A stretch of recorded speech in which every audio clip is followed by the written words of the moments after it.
దేశంలో ఎక్కడ ఎన్నికలు జరిగినా ఈవీఎంలను ఉపయోగిస్తోంది ఈసీ. కానీ రాష్ట్రపతి, ఉపరాష్ట్రపతి ఎన్నికల్లో మాత్రం వాటిని ఉపయోగించరు. ఇప్పటివరకు 5 లోక్సభ, 130 అసెంబ్లీ ఎన్నికల్లో వీటిని వినియోగించారు. ఓట్ అగ్రిగేటర్లుగా రూపొందించడమే ఇందుకు కారణం. దేశంలో ఎన్నికల ప్రక్రియలో సమూల మార్పులు వచ్చాయి. 2 దశాబ్దాల క్రితమే బ్యాలెట్ నుంచి ఈవీఎంలను యూజ్ చేస్తున్నారు. లోక్సభ, ఆయా రాష్ట్రాల అసెంబ్లీ ఎన్నికలకు వినియోగిస్తున్నారు. అయినప్పటికీ రాష్ట్రపతి, ఉపరాష్ట్రపతి ఎన్నికల్లో మాత్రం వీటిని ఉపయోగించరు. ఈవీఎంలలో అభ్యర్థి పేరు పక్కన ఉన్న బటన్ నొక్కితే వారికి ఓటు నమోదవుతుంది. కానీ రాష్ట్రపతి, ఉపరాష్ట్రపతి ఎన్నికలు మాత్రం కంప్లీట్గా భిన్నమైనవి. ఎన్నికలు దామాషా ప్రాతినిధ్యం విధానం ప్రకారం జరుగుతాయి. వీటిలో రహస్య బ్యాలెట్ విధానాన్ని అనుసరిస్తారు.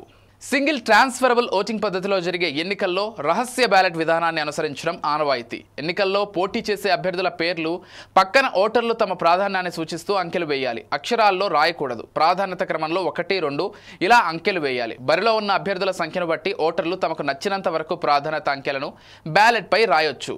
ఓటు చెల్లుబాటు కావాలంటే మొదట ప్రాధాన్యత నెంబర్ను కంపల్సరీగా వేయాలి.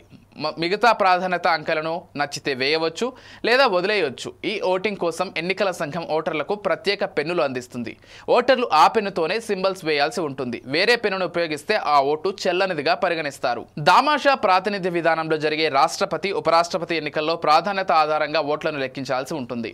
ప్రస్తుతం ఉన్న ఈవీఎంలు ఈ విభిన్న సాంకేతికతను కలిగి లేవు. అందుకే వీటిని రాష్ట్రపతి, ఉపరాష్ట్రపతి ఎన్నికల్లో ఉపయోగించడం లేదు.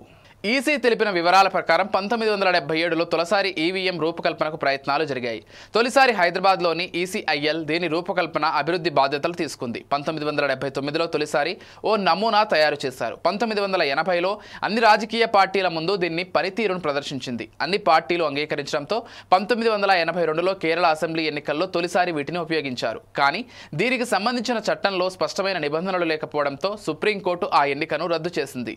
దీనికోసం 1989లో ప్రజా ప్రాతినిధ్య చట్టాన్ని సవరించి ఎన్నికల్లో ఈవీఎంలు వాడేందుకు అనువైన నిబంధనలు రూపొందించారు. ఈవీఎంలు ప్రవేశపెట్టడంపై 1998లో ఏకాభిప్రాయం కుదిరింది. అలా పలు రాష్ట్రాల్లో 25 అసెంబ్లీ స్థానాల్లో ప్రయోగాత్మకంగా వీటిని ఉపయోగించారు. ఈ తర్వాత 2001లో తమిళనాడు, కేరళ, పుదుచ్చేరి, వెస్ట్ బెంగాల్ అసెంబ్లీ ఎన్నికల్లో వీటిని ఉపయోగించారు. అప్పటి నుంచి అన్ని రకాల ఎన్నికల్లో ఈసీ వీటినే వినియోగిస్తూ వస్తోంది.